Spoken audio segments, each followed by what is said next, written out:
అందరికీ జై భీమ్.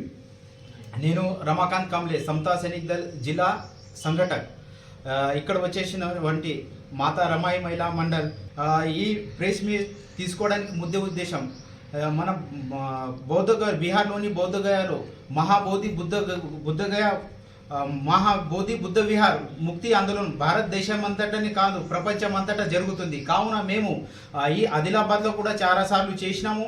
ఇప్పుడు మన ఆదిలాబాద్ వాసులకు తెలియజేయడం ఏమనగా అంటే, మనము వచ్చే బౌద్ధ పూర్ణిమ నాడు తథాగత్ గౌతమ్ బుద్ధుని జయంతి సందర్భంగా మనం అందరం ఆదిలాబాద్ నుండి పెద్ద ఎత్తున మహాబోధి బుద్ధ విహార్ ముక్తి ఆందోళనలో మనం అందరం భాగ్యస్వామ్యం కావాలని ఈ ఆదిలాబాద్ వాసులకు మేము ప్రత్యేకంగా కోరడం, ఈ ప్రెస్ మీట్ ద్వారా కోరడం జరుగుతుంది. కావున మనం బాబాసాహెబ్ అంబేద్కర్ గారి జయంతులు ప్రతి సంవత్సరం చేస్తూనే ఉన్నాం, చేయాలి, ఖచ్చితంగా చేయాలి. కానీ ఈసారి మన అందరం ఈ బాబాసాహెబ్ గారి జయంతిని కొంచెం మన తక్కువ మోతాదులో చేయించి డీజే ఖర్చులు అవి ఏమి చేయకుండా మనము అందరము ఇక్కడ నుంచి ట్రావెల్స్ కానీ, బస్సులు కానీ, ట్రైన్ కానీ, దాని ద్వారా మనము అందరము ఈ ఆదిలాబాద్ నుండి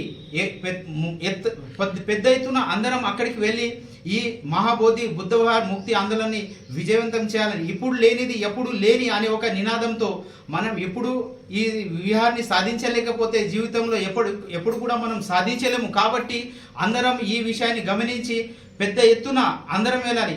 ఈ ముక్తి ఆందోళన 1891 మన అన్నగారి ధమ్మపాల్ శ్రీలంక నుంచి వచ్చి ఈ ఉద్యమాన్ని నడిపించారు. తర్వాత నాగ్పూర్ నుండి నాగార్జున సురేష్ సాయి భంతేజీ గారు నడిపించారు. ఇప్పుడు ఆల్ ఇండియా బుద్ధిస్ట్ ఫారం ఈ సంఘటన ఇప్పుడు భారతదేశం అంతటా నడిపిస్తున్నది. ఈ మూడవసారి అంటే ఈ ఉద్యమాన్ని భారతదేశం కాకుండా ప్రపంచంతటా జరుగుతున్నాము. కానీ ఈ మన బౌద్ధ అనుయాయులకు మేము చేతులు జోడించి చెప్తున్నామంటే, ఈ పవిత్రమైన బౌద్ధ విహారాన్ని మనము మన అధీనంలో తీసుకోవాలి. మన బీహార్ సర్కార్ని కానీ, మన కేంద్ర సర్కార్ని కానీ మేము పెద్ద ఎత్తున మెమడం ఇవ్వడం జరిగింది. అన్నీ చేసినాం, కానీ వాళ్ళకి ఇంకా నిద్ర నుంచి లేవలేదు. కాబట్టి మేము ఈ బౌద్ధ గయాలోనే ఇప్పుడు వచ్చే పూర్ణిమ నాడు చాలా పెద్ద ఎత్తున మేము అక్కడ ధర్నా చేయడానికి ఇక్కడ నుంచి వెళ్ళాలి. అయితే అందరం వచ్చి ఆ బౌద్ధ విహార్ ముక్తి కోసం ప్రతి ఒక్కరు చిన్న పెద్ద పిల్లలు, మహిళలు అందరి కలిసి కట్టు ఈ బౌద్ధ గయాకి మనం వెళ్ళాలని మరి మేము కోరుచున్నాము.